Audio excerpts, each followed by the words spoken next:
and then it becomes work or becoming your passion, what you love to do type of a deal. Yeah.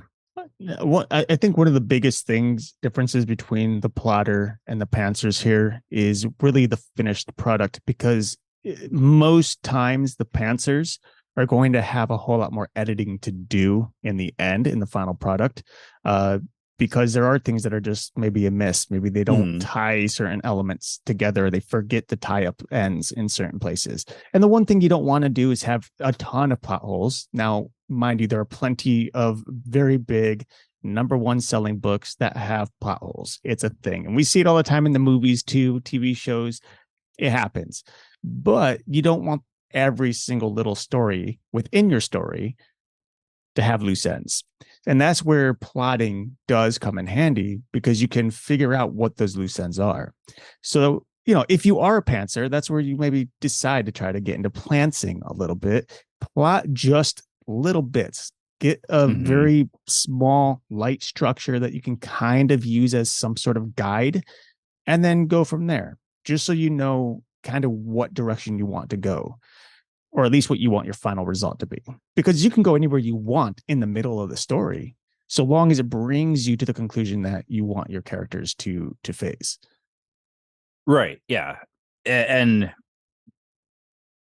I'm glad that you brought up the whole editing thing for a pantser, because that is a point that the one article I brought up goes into, and I'll leave a link for you guys for the article I pulled up just because I needed a reference. Now, I the one thing that I can say about a pantser, and I'm speaking from experience, is exactly that.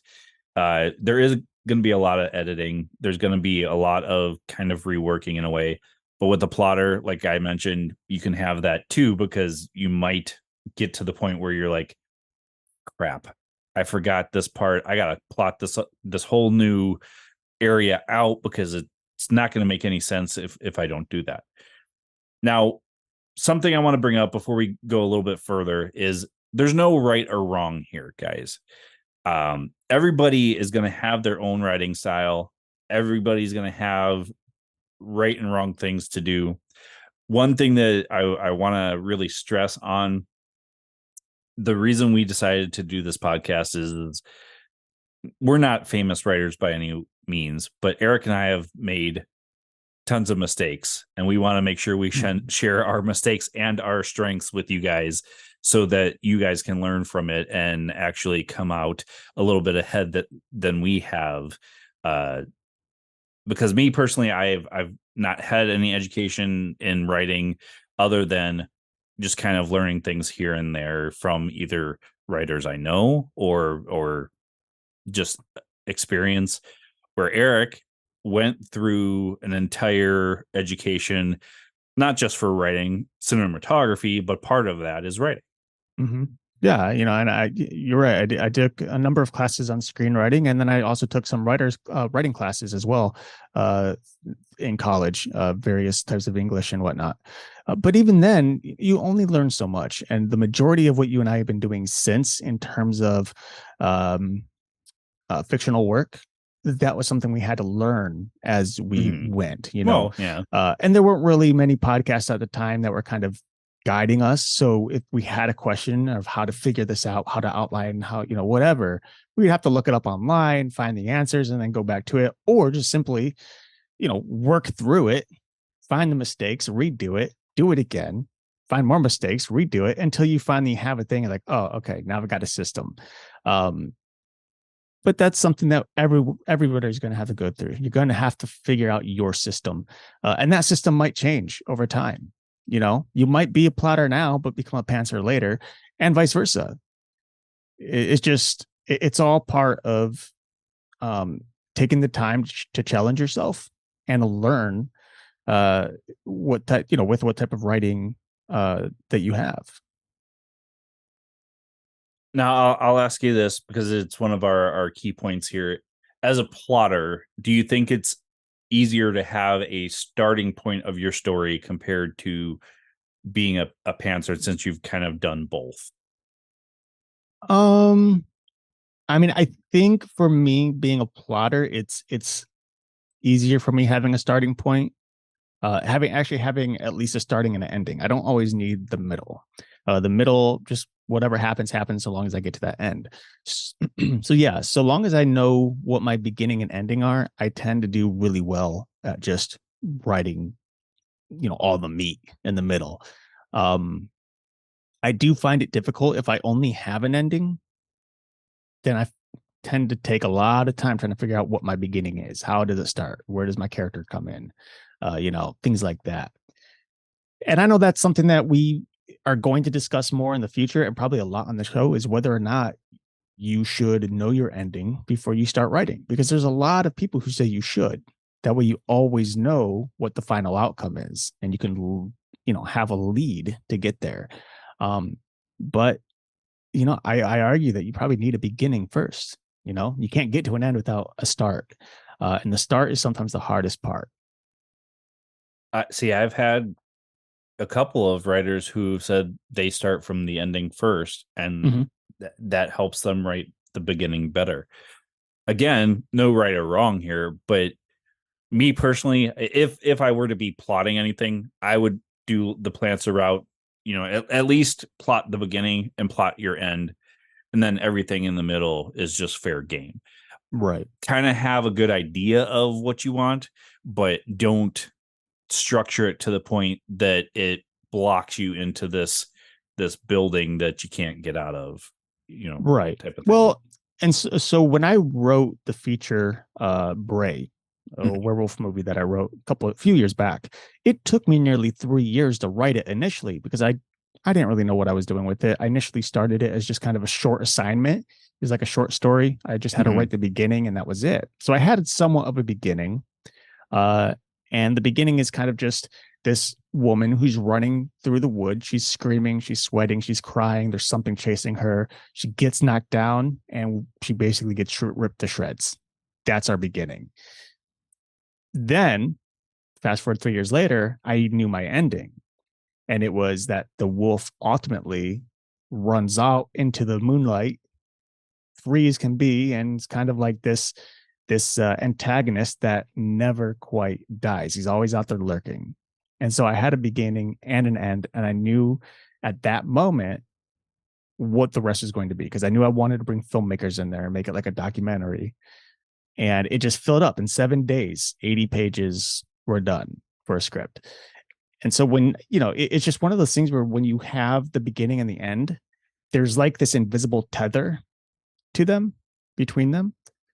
And when you have those, the middle just kind of fills itself in as you start writing. And yes, there's going to be little places where you kind of go off turn and, maybe you get lost. But the good thing is that beginning and end is always the roadmap back. So you've been kind of more of a planter without even knowing it. Probably. I don't know. I feel like I'm a plotter, but I'm sure there's plenty of planter in there. Well, I mean, you've noticed though, if you plot too much, you don't write.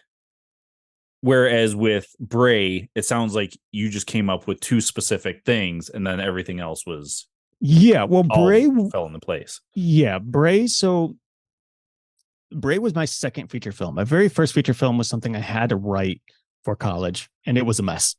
It was horrible. I hate it. It's on my computer, but I don't even bother to look at it because I was trying to do something that didn't work. But it was okay. It was a learning experience. It was one of those times where I didn't know what type of writer I was in terms of genre, and so I was Mhm. trying to mix genres, and it was falling apart. So when I finally gave in to the horror aspect, because that's what I tend to write is horror or thrillers, that's when it just started flowing.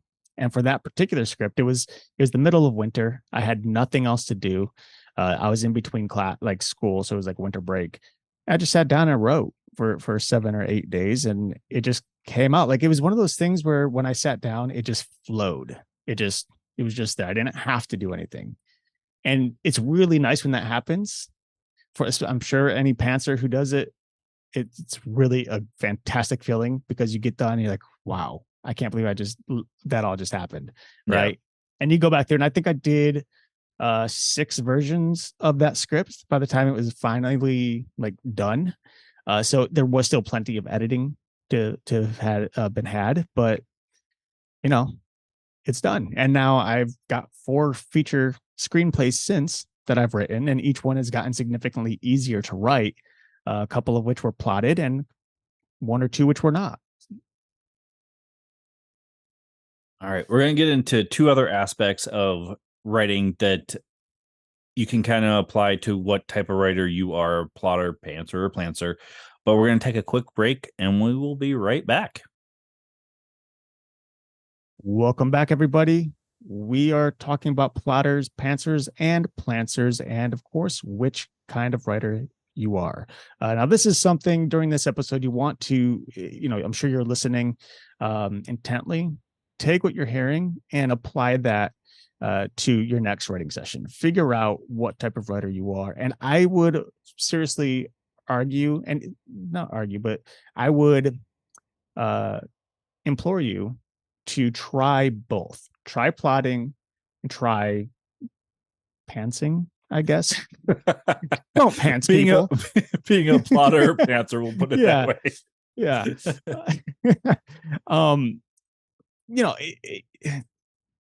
I said a couple of episodes ago that free writing is important for any writer. I think we should all free write at some point, daily, every other day, whatever. But I think taking 1 or 2 days where you maybe plot a short story and then do another one where you just go ahead and free write a short story and see what comes easiest and most natural to you. You might find they both work. And if that's a thing, then you're probably sitting in that plantser boat. And that's a good place to be, in my opinion. But really quick, something you've brought up in one of the last episodes is journaling. And if you are a plotter, that's a good way to be. Just do free writing is journaling, because it's nothing but your thoughts. And it's a good way to get all of your thoughts out to do better plotting, because it's one of those things along the lines of the goal setting. If you got a bunch of stuff in your head, it's going to be very hard to write. And we mentioned this for both of us, that I think we both write better in the morning before our days have started for our work. And then, at the end of the day, not that it can't be done, but it's a little bit harder to be done. Right. Yeah, for sure. I honestly don't know where I was about to go. I lost my train of thought. Sorry. Writer's block. That's well, I wanted to bring up the two other aspects of, the key points that we wanted to get done. And, character development and world building. Yeah. Now, plotter, pantser, plantser. Character development, both character development and world building, as a plotter, I feel would be a great advantage to you, especially if you're doing, if you're a fantasy writer. And I've talked to a couple of fantasy writers where if they don't plot anything else out, the world building is what they plot out, because they want a very specific time, location. A lot of fantasy writers make their own world, as in it has no bearing on our current reality whatsoever. Right. Character development, plotting can be good, because then 100% what your character is and who they are. But pantser, especially for character development, and this is just coming from experience, this isn't coming from any information I've looked up. As a pantser, I can get into the head of the character better than trying to plot out what it is. And you can argue with me on that. That's fine. But me I'm personally, going to. that's been my experience. Is I know what my character is because I'm going into their head and seeing stuff through their eyes. Not saying that a plotter doesn't see that too, but yeah. So the biggest issue I think that most pantsers will have, And this is something that I've seen in books